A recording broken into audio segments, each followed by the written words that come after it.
Welcome to the Queen D Black Show. We're going to talk about an epidemic called fentanyl. Today's story is about Tyreek Lewis, who was from Philadelphia. Tyreek was a truck driver that made a mistake by taking a pill from someone who wanted a quick dollar. Here is Tyreek's story.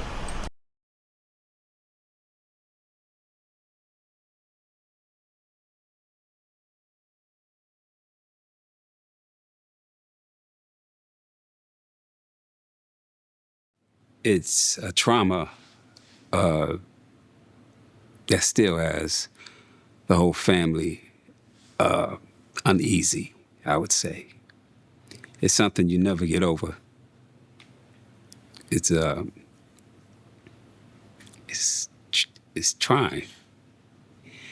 It's trying when you have someone that you love so much and lose them. I just pray that no other mother have to go through what I'm going through behind this man wanting a quick dollar.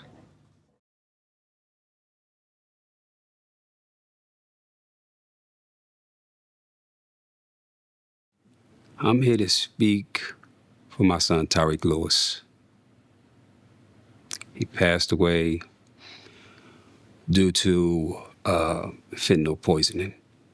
Very, very lovable, outgoing person, very energetic, very family orientated, and full of joy. Anybody that knew him, that was in his midst, just speaks greatness of how beautiful his spirit was. He was my second child. He was well known in the neighborhood. Everyone loved him. His funeral alone showed that he had about 400 people at his funeral. He was into hockey. He was into roller skating. He was into skateboarding. And he was just a well-loved person. Growing up, I wouldn't say he was a mama's boy.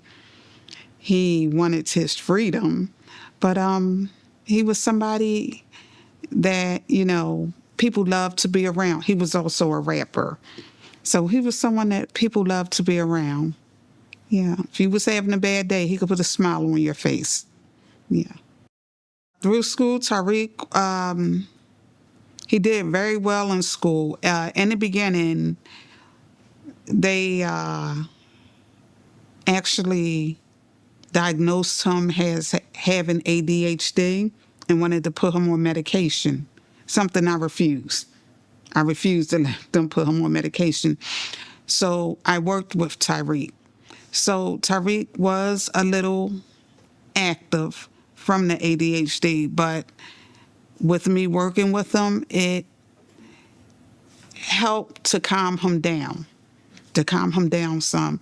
So once he got into his high school years, that's when Tyreek, his grades he had beautiful grades.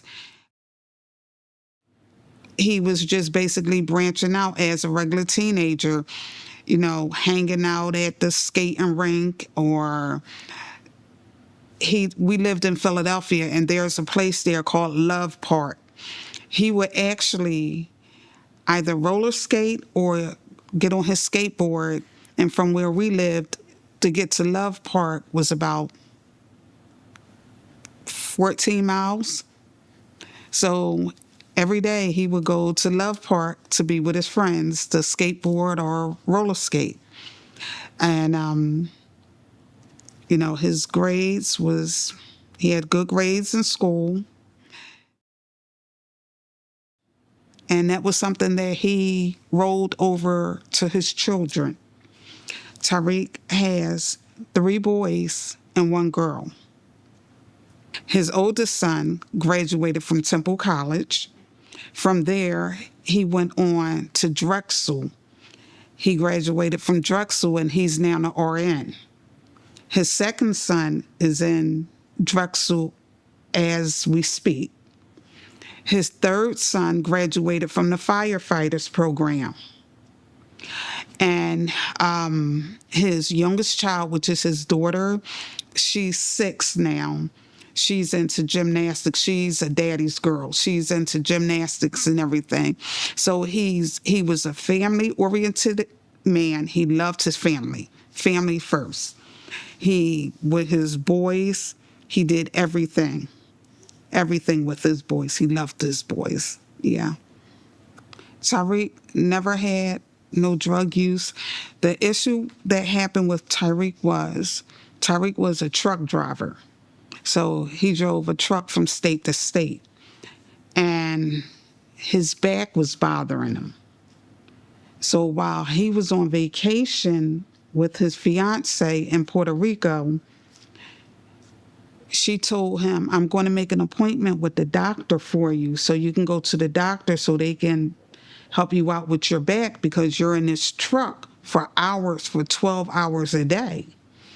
So once they got back to Philadelphia, she called the doctor and they said that he would need an MRI and some other things done before he can get in to see a pain management doctor. So he explained to them that he couldn't take all that time off of work. So a friend of his told him, well, I know a guy that sells the same pills that the doctor is going to give you. So Tyreek went and purchased 2 pills from this guy. He took one of the pills once he got home, and that's when his fiance, she found him in the bathroom. We got a phone call from him. He was in Puerto Rico before he passed with his girlfriend. And he called and said, listen, when I get back home, I'm going to come on down to Georgia and I'm going to help work on the house. Just the thought of him coming down just put a smile on my face. I said, oh, man, okay. I'm looking forward to seeing you here. Unfortunately, life has its own way of taking its own path in so many ways. I got a phone call from my oldest son saying that Tyreek was in the hospital. He told me that Tyreek's going to be okay, but they found him unresponsive, but he's in the hospital. They're working on him. So my son flew from Philadelphia to Georgia to come get me. I did not know the exact cause. I did not know, exactly what was going on because they didn't want me to freak out living in Georgia, and I had to travel all the way to Philadelphia. So my son flew out that same day, and that next day we left out. And once I got to the hospital, that's when the doctor explained everything to me. He said that Tyreek basically didn't have no brain activity, that there really wasn't much that they could do. And at that point, I knew that I didn't want Tyreek to suffer. Tyreek was an organ donor. He saved 3 lives and gave someone eyesight. And I just also, when Tyreek was found by his fiance, my daughter happened to walk into the house. And my daughter, she was screaming for someone. My daughter ran downstairs where Tyreek was. She actually gave him CPR. And she worked on Tyreek until the ambulance got there. And by her doing so, she was able to keep Tyreek going. Instead of me going to a morgue to identify him, I was able to go to a hospital. So, I thank my daughter so much. She has guilt, and I keep explaining to her she has nothing to be guilty or feel guilty about. So by what she did, she kept me from going to see them pulling him out of a cold, a drawer. I was able to be by his bedside.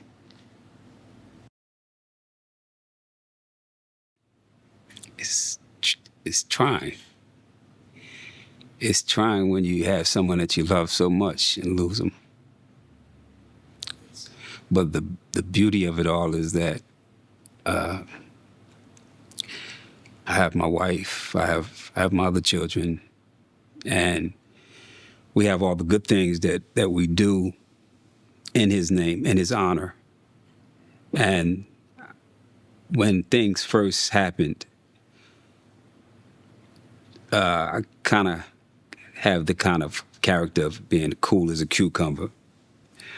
But when my wife left to go to the hospital to visit with our oldest son, Sean, I stayed home, and just that emptiness of doing it, because Sean actually told me what happened, and he told me all the details. He didn't want to tell his mother. And so I had to keep that inside. And as a man, you're told men are not supposed to cry. And I find that to be the furthest thing from the truth. Men hurt. We're human. And any real man could tell you that that's part of being a man, being able to be in touch with your feelings. My way of dealing with the grief when they left, I went out back and I took some logs, burnt them, and I just yelled and screamed, and I kind of let myself go and grieve in a way that I wouldn't affect anybody else from seeing the kind of pain that I was going through personally.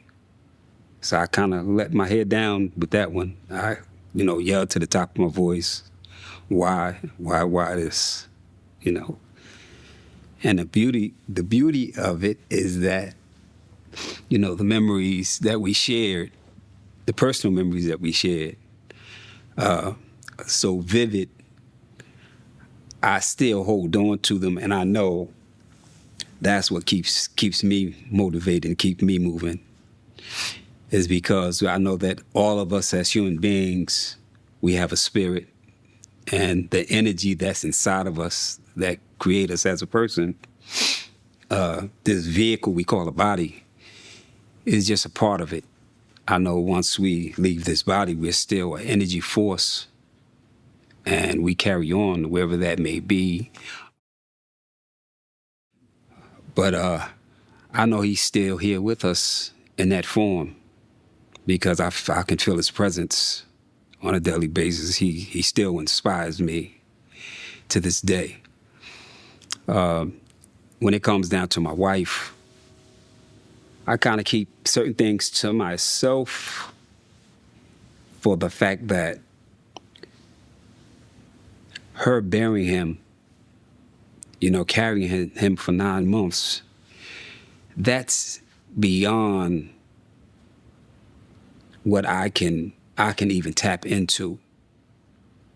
Yeah, I'm a parent, but when it comes down to a mother, it's a lot it goes a lot deeper. It taps into the core of their being. So I give her the highest praise, and I do everything in my power every day, 24 hours a day, just to lift her up and keep her, keep some of the pressure and the weight of the grieving off of her, so to say. And it's very trying. And although I continue to ask myself why, there's always things beyond our understanding. I look at it now that him saving 3 lives and giving someone eyesight, that within itself is grandeur. the selflessness of his whole character speaks to him being an organ donor.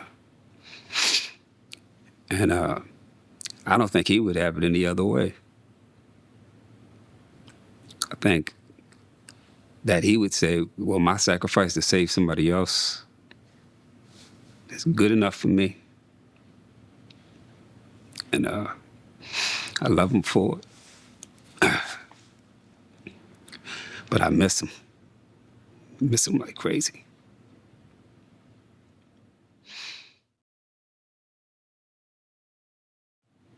The guy who sold Tyreek the pills, he was out on $1 million bail.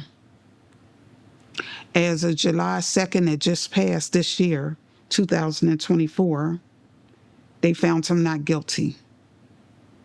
Once Tyreek passed, he was arrested.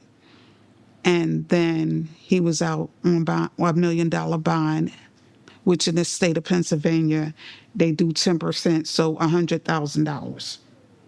And to me, the DA wasn't doing his job. He had a top-notch lawyer who was in the courtroom joking with the judge. He knew everyone in the courtroom, telling the judge he'll buy her lunch and things like that. So, you know, as far as with the judicial system, I don't have trust in them anymore. So I just pray that no other mother have to go through what I'm going through behind this man wanting a quick dollar. The great thing that's going on now is that he's on billboards throughout the United States. So the word is getting out about fentanyl. There's so many angel moms that have become family, literally, that just go out of their way to make sure that they keep his name present in everything that they do. And we do our best to do the same, to reciprocate with other mothers that have lost their children. These laws have not even begun to catch up with this situation, with this epidemic. It's bigger than just these drug dealers. China has been given a free pass to bring these chemicals over to Mexico.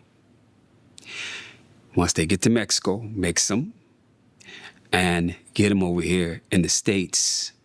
There's been, a number of crossings where they done caught people trying to bring the drugs through to the United States. But there's been so much that has gotten through. There's been so many countless lives that have been lost. Babies. We're talking 1-year-olds, 3-year-olds that are innocent, that'll just touch a table that has residue on it, gets in their pores because it's a micro, and it kills them instantly. These are the things that we're fighting for.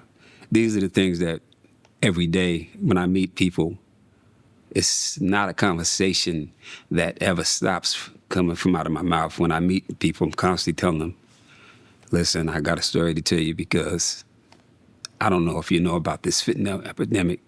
And if you have children or know anyone that doesn't know, I would like to share this with you so that you can pass this message on. It's very deadly. It's in everything. It's only getting worse. It's not getting better. We constantly going to rallies. We constantly on social media with different mothers. And the best thing that we can possibly do is share this message because so many people feel embarrassed by the black cloud and the stigma of saying, oh, your child was on drugs? No, he made a mistake. He took something that he didn't know was inside of a pill that was supposed to help him for his back pain, being a truck driver. And in doing so, it poisoned them and killed them.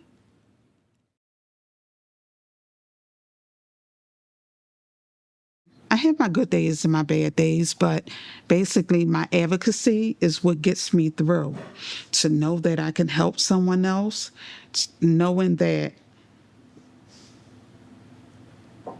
Tyreek passed, but his passing wasn't in vain, because as I said, he actually saved other people by being a donor. Not only did he save other people, I had mothers call me after Tyreek passed to say, by your son passing, my child went to rehab. I don't know, something just took over me that made me smile to know that she's not going to have to suffer like I have to suffer for the rest of my life. With my advocacy, I live in a small town. I'm going to start with that. I live in a small town, and the county and the sheriff department was equipped and trained to carry Narcan, but the city wasn't. They said it wasn't in their budget. After I spoke to the head detective, and I spoke with different officials in the city I live in, they now carry Narcan. They're now trained. My next step is, well, Tyreek is also, he's on billboards all around the United States. Tyreek is on billboards. I constantly get phone calls from different people in Philadelphia saying, oh, I just seen Tyreek on a billboard. He's on several billboards in Philadelphia. I've also been in the Philadelphia Inquirer. I've been on ABC News Live. I hosted a couple of rallies. So my advocacy, I'm using every possible outlet there is to get the word out about that there's no longer such thing as a recreational drug. Another thing that helps me, Tyreek, I had another son, Eric. Eric and Tyreek was really close. Tyreek died May 17, 2021. Eric was an EMT for the city of Philadelphia.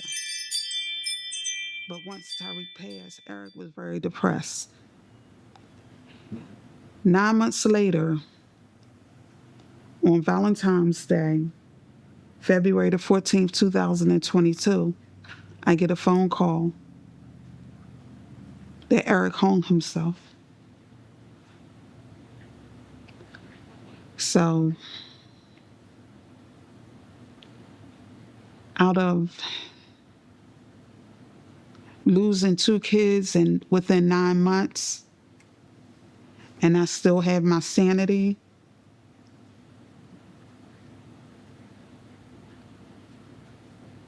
that's why I say some days I have good days and I have bad days. But I try to throw myself into my advocacy to help me get through it. Because my mission is to help others.